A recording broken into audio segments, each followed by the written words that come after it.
Vous avez probablement déjà entendu parler de la corruption policière au Mexique. Lorsque nous nous faisons arrêter au Canada, la première chose à laquelle nous pensons est « j'espère ne pas avoir une amende ». Mais quand cela nous arrive au Mexique, la première pensée est « j'espère que ce ne sont pas des policiers corrompus qui veulent me soutirer de l'argent ». Malheureusement, la corruption policière existe bel et bien au Mexique, surtout dans les zones touristiques, où les visiteurs sont plus susceptibles de devenir des cibles faciles. Les salaires des policiers sont ridiculement bas, ce qui favorise l'envie d'arrondir leur chèque de paye. Il ne faut pas faire une généralité, car si vous respectez toutes les règles, il est très peu probable que vous ayez des problèmes. Il faut donc toujours rester sur ses gardes, mais sans tomber dans la paranoïa. Il est important de savoir que tous les policiers ne sont pas autorisés à appliquer les lois de la circulation. La policia municipale n'a absolument aucune juridiction dans ce domaine, mais a tendance à le faire croire. Seulement 2 types d'agents peuvent remettre des constats d'infraction au code de la route. Sur les autoroutes, uniquement la Guardia Nacional, la garde nationale, peut le faire. Dans les rues des villes et villages, ce pouvoir revient uniquement aux agents des transports, appelés transito. Dans les 2 cas, les inscriptions Guardia Nacional et Transito sont très clairement visibles sur leurs véhicules et sur leurs uniformes. Cependant, la corruption policière au Mexique, s'il y a lieu, suit souvent le même pattern. L'agent vous propose de régler ça sur place, afin d'éviter les frais supplémentaires liés à l'amende. À ce moment précis, il est crucial de garder son calme et de ne pas céder à la tentation de payer immédiatement. Voici donc les 14 conseils qui vous seront très utiles dans le cas d'un contrôle policier, avec infraction réelle ou montée de toutes pièces. Conseil numéro 1. Respectez le code de la route. Il est très important de respecter les limitations de vitesse et le code de la route pour ne pas attirer l'attention ni donner aux policiers une bonne excuse pour vous arrêter.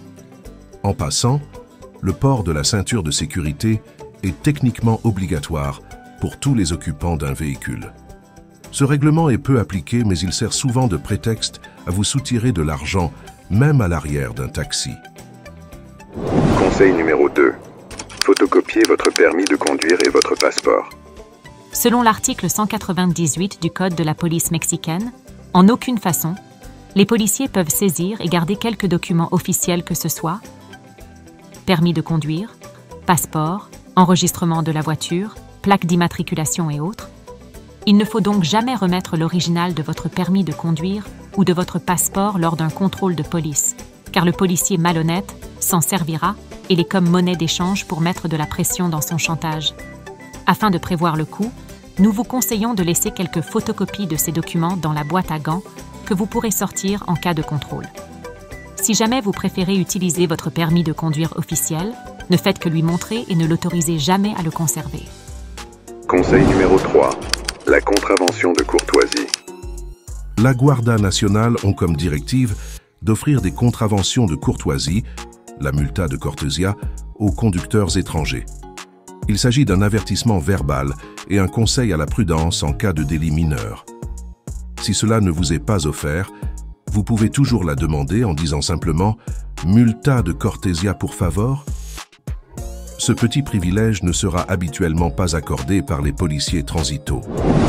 Conseil numéro 4. Ne parlez pas espagnol. Une des façons pour vous en sortir est de lui laisser croire que vous ne parlez pas espagnol, ce qui est peut-être votre cas.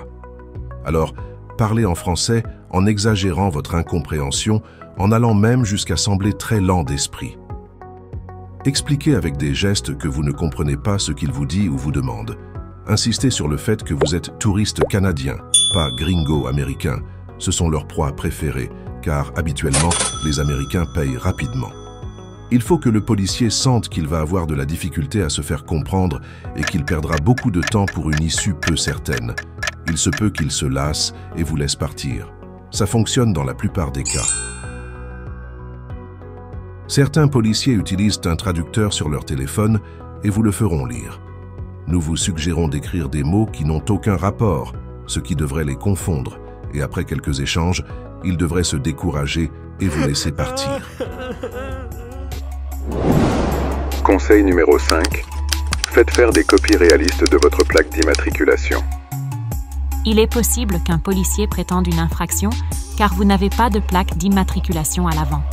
Nous vous suggérons de vous faire fabriquer sur Internet, exemple sur Amazon, quelques copies de votre plaque d'immatriculation afin de les placer à l'avant et à l'arrière de votre véhicule. De plus, certains policiers vont même jusqu'à vouloir saisir vos plaques pour vous mettre de la pression. S'il s'agit de copies, ce sera aucunement problématique pour vous. Cependant, vous devez conserver la plaque originale dissimulée dans la voiture au cas où vous en auriez besoin. De plus, il est important de savoir que si la Polícia Tránsito vous émet un billet de stationnement, ils retireront les plaques d'immatriculation du véhicule et sans plaque, il est formellement interdit de circuler, bien entendu. Pour récupérer vos plaques, il faudra vous rendre au poste de police Tránsito à l'adresse indiquée sur le billet afin de payer votre amende. Il est important de ne pas utiliser les fausses plaques au Canada ni aux États-Unis. Conseil numéro 6. Limitez l'argent comptant. Apportez un porte-monnaie supplémentaire dans vos bagages chaque fois que vous prenez la route, surtout sur des trajets un peu longs qui seraient propices à un contrôle routier. Limitez au maximum l'argent liquide que vous emporterez dans ce porte-monnaie, disons, officiel. Laissez-y uniquement 100 ou 200 pesos. Ainsi, si vous en arrivez vraiment à devoir payer quelque chose, vous pourrez prétendre n'avoir rien de plus que cela, et la perte sera limitée. Conseil numéro 7. L'appel à l'ambassade du Canada. Puisque vous ne comprenez pas ce que l'agent vous dit, si vous utilisez la règle numéro 4, faites-lui comprendre que vous allez appeler l'ambassade du Canada. Nous vous recommandons de sauvegarder le numéro de l'ambassade du Canada au Mexique sur votre téléphone et de le montrer au policier. En général, c'est assez ennuyeux pour le policier qui aura peur d'avoir à se justifier. Conseil numéro 8. Si le policier veut vous fouiller, nous vous déconseillons de refuser, car cela lui donnera envie de vous chercher des problèmes. Comment réagir dans ce cas-là?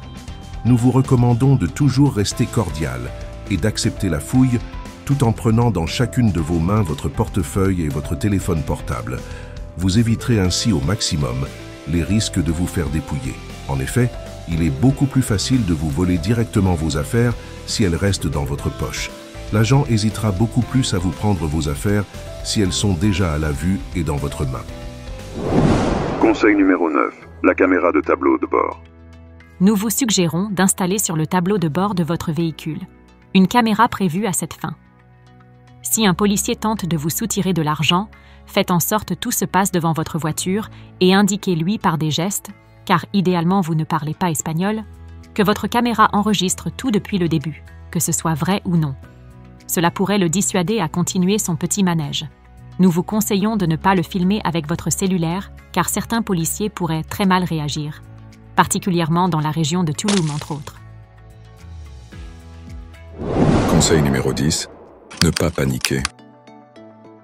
Dans tous les cas, si vous vous retrouvez dans une situation de contrôle ou face à un policier insistant, tentez de garder un semblant de calme, même si dans votre tête c'est la panique totale.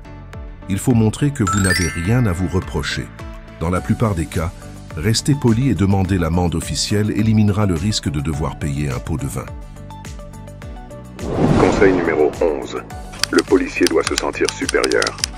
Les policiers aiment bien être considérés comme des personnes supérieures avec un sentiment de pouvoir. Cela alimente leur ego et ils peuvent être plus aimables si vous les traitez bien. Conseil numéro 12. Gardez en tête que tous les policiers ne sont pas corrompus.